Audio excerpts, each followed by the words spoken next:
السلام عليكم ورحمة الله وبركاته. ازيكم يا اهلا متابعين؟ هعمل ايه؟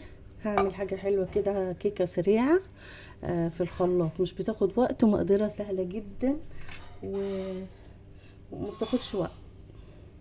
هكسر البيض ده، لو في التلاجة طلعيه قبلها بشوية كده، آه يكون دافي، ما يكونش ساقع.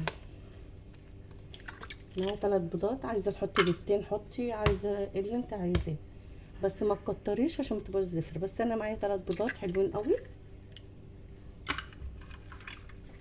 ومعايا كوباية سكر،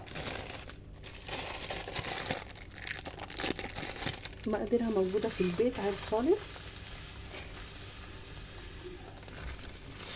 انا بعاير بالكوباية دي، انتوا اللي عندكم مج عايروا بيه عادي خالص.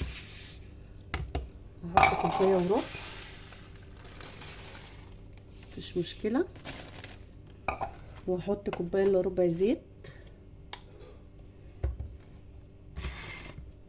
انتوا شايفين كده اهو، كوباية الا ربع زيت.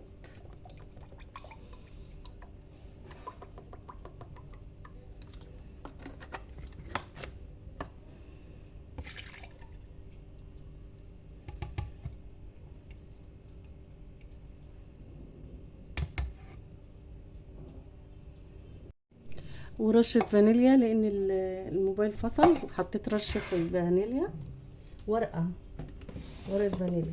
وهمسك ده هضربه في الخلاط وارجع لكم تاني عشان صوت الخلاط. بصوا اتضرب كله كده وبقى عامل زي الكريمه بالظبط، جميل جدا.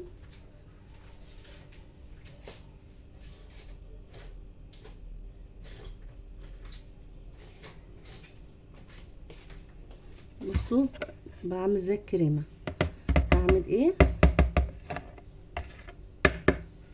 انا كده لسه ما حطيتش العصير، هعملها عصير برتقال. عايزين لبن بدل البرتقال حطوا لبن.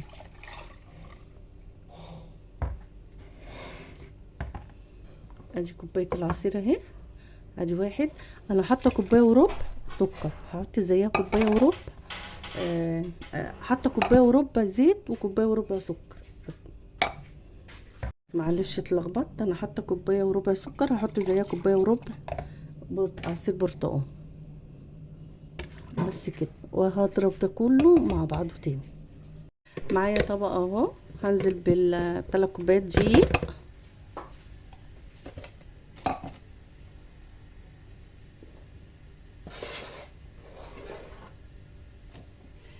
نفس الكوبايه اللي عايرت بيها الزيت والعصير هي نفس الكوبايه اللي هنعاير بيها الدقيق.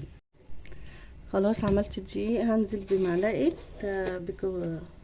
بيكنج باودر كبيره اهو،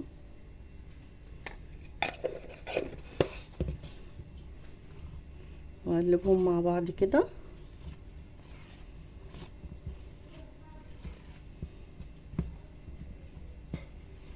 بس كده، وهنزل بالخليط اللي انا عاملاه على العجينه، واقلب ده كله مع بعض في اتجاه واحد عشان الهواء. نقلب ده كله في اتجاه واحد،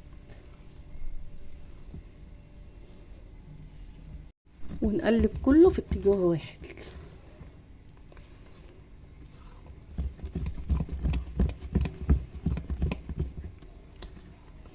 لحد ما كله يتجانس مع بعض. وهعمل ايه تاني؟ هحط معلقه خل جميل وبيخليها هشه وحلوه قوي، متخافوش ولا في ريحه ولا في اي حاجه. بس كده هنقلبها كلها كده مع بعض، مش هتاخد دقيقتين. ادي الكيكه اهي، بصوا بقت سايله وجميله ازاي اهو، سمكها حلو قوي كده. ومعايا صينيه مدهونه زيت او سمنه. خلاص، وقبل ما تعملي ده كوني مولعه الفرن بتاعتك ومظبطاه، عشان احنا هنحط الكيكه بدرجه حراره في، يكون الفرن سخنه. ادي اهي، هنزل بالكيكه. انا طبعا عامله المج بتاعي كبير، انتوا هتعملوا مج الشاي الصغير العادي خالص. بس كده، وممكن برضو ما تحطوش الدقيق مره واحده 3 كوبايات، تحطوا كوبايتين، ولو عايز تاني تحطوا. خلاص، عشان ممكن في دي بيشرب ودي لا. خلاص انا هروح احطها، انا مولعه الشوايه، مولعه الفرن على درجه 180. هروح احطها تحت في الفرن من تحت، ونرجع نشوف احنا سويناها ازاي. ادي الكيكه جميله اهي وسخنه، انا مش عارفه اقطعها طلعت. وبصوا كده معناها انها ناجحه جدا. بصوا عامله ازاي وجميله وحلوه قوي. انا مش هقطعها لان انا مستعجله رايحه مشوار، فانا قلت اوريها لكم قبل ايه منزل، عشان هي سخنه ومش عارفه اقطعها دلوقتي، عايزاها تهدى شويه. فانا قلت اوريها لكم قبل منزل، ويا رب تعجبكم وتجربوها، وتبقى طريقتها سهله، ما خدتش 5 دقايق. قومي اعمليها كده مع كوبايه شاي، هتبقى جميله قوي.